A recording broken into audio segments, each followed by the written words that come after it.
Olá, tudo bem? Que o Senhor seja convosco. Vamos para o nosso resumo da lição de hoje. Essa semana a gente estudou um tema muito interessante, fé da aliança. Mas antes de tudo, se inscreve no canal, compartilhe com seus amigos aí, juntos aprendendo a palavra de Deus. Fé da aliança. E a lição se baseou no livro de Gálatas 3, versículo 11, que diz assim: é evidente que, pela lei, ninguém é justificado diante de Deus, porque o justo viverá pela fé. Aqui o apóstolo Paulo repete o que está escrito lá em Abacuque, né? Viver pela fé. Sobre fé, eu tenho aqui um vídeo que fala mais sobre isso, como título, Acrescenta-nos a fé, como podemos ter mais fé. Você pode estar acompanhando aí no canal, mas fé, uma palavrinha tão pequena, com poder tão grande, né? O que é fé? Fé, cada um tem a sua, né? E segundo Hebreus 11, versículo 1, diz o seguinte: Ora, a fé é o firme fundamento das coisas que se esperam e a prova das coisas que não se vê. Então, a gente tem fé numa coisa que a gente não viu, né? E o versículo 6, ora, sem fé é impossível agradar a Deus, porque é necessário que aquele que se aproxima de Deus creia que Ele existe e que é galardoador dos que o buscam. Então, fé resume nesses dois versos aqui, né? E fé, como eu disse, cada um tem a sua, né?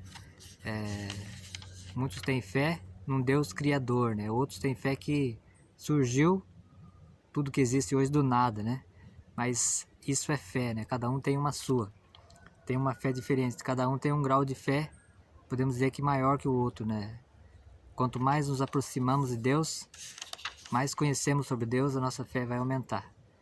E o justo viverá da fé. A lição falou bastante sobre Abraão, né? Abraão é considerado o pai da fé. Ele está na galeria dos heróis da fé, lá em Hebreus 11. Você pode ler lá os heróis da fé, e lá está Abraão. E Abraão, como eu disse, é considerado o pai da fé. A princípio, Deus chamou ele quando ele tinha 75 anos, para sair da sua parentela lá de Ur dos Caldeus. E ele saiu dali, né? Ele teve fé para sair, não argumentou Deus se para onde ele ia teria água, teria pastagem para seus animais. E ele foi, né? Ele deu um passo de fé. E Deus lhe prometeu um filho. E aí entra, como eu disse, nossa fé pode estar alta ou pode oscilar também, né? Ele teve momentos que a sua fé oscilou, né? Deus tinha prometido um filho para ele, uma grande nação, e ele, assim, na sua velhice, ele imaginava que Deus não ia cumprir, né? E ele teve um filho com Agar. Teve um momento que a sua fé baixou, né? Mas a grande prova da fé dele foi quando Deus pediu o filho da promessa, né? Que foi Isaac, em sacrifício. E ele foi, né? Então, por isso ele é considerado o pai da fé. E com isso, ele aprendeu o que Deus ia fazer enviando Jesus, né? Ele não precisou sacrificar Isaac, mas ele tinha fé que Deus até mesmo poderia trazer Isaac, poderia ressuscitar ele. Está lá em Hebreus, fala sobre isso. A gente viu também a aliança e o sacrifício. Lá em 1 Pedro 1, 18, 19 diz o seguinte: sabendo que não foi mediante coisas perecíveis como prata ou ouro, que vocês foram resgatados da vida inútil que seus pais lhes legaram, mas pelo precioso sangue de Cristo, como de um cordeiro sem defeito e sem mácula. Então aqui Pedro apresenta uma palavra interessante: fomos resgatados. A ideia de resgatar é resgatar de algum perigo, né? Mas aparentemente nós estamos aqui nessa terra ainda, né? Jesus ainda não voltou. O que significa então o que Pedro quis dizer aqui? Fomos resgatados. E a resposta está aqui, ó. De que resgate Pedro está falando aqui? Cristo nos resgatou da escravidão do pecado e de seu resultado final, a morte. Mas ele fez por meio de seu precioso sangue, sua morte substitutiva e voluntária no Calvário.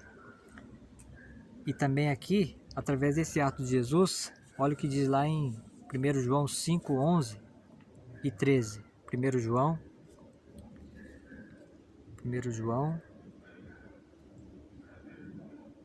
capítulo 5, versículo 11. E o testemunho é esse, que Deus nos deu a vida eterna, e esta vida está em seu Filho. E aí o versículo 13. Estas coisas vos escrevo, a vós que credes no nome do Filho de Deus, para que sabais que tendes a vida eterna.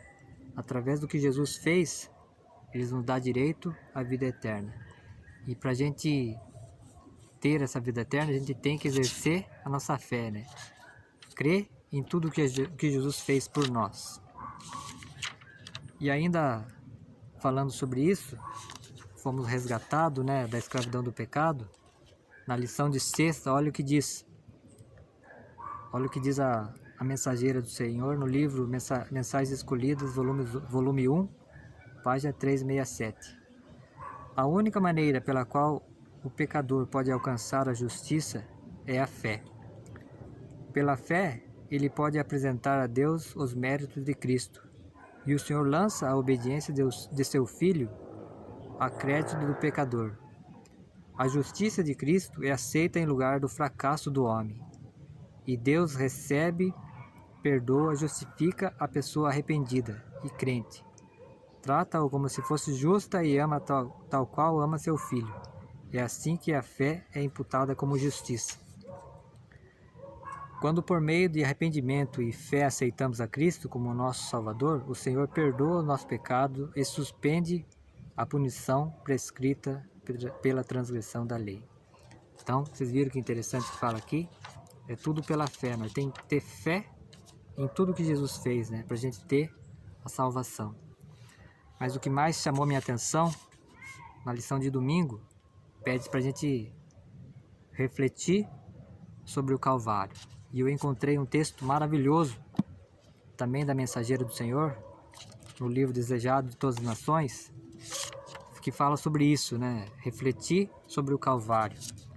E com isso aqui, eu finalizo esse resumo da lição, eu estudo a lição, eu termino com esse texto dela aqui, Desejado de Todas as Nações, página 83. Preste bem atenção. Eu creio que isso é um desafio para mim e para você, né? Faria-nos bem passar diariamente 1 hora a refletir sobre a vida de Jesus. Então, quanto tempo? 1 hora.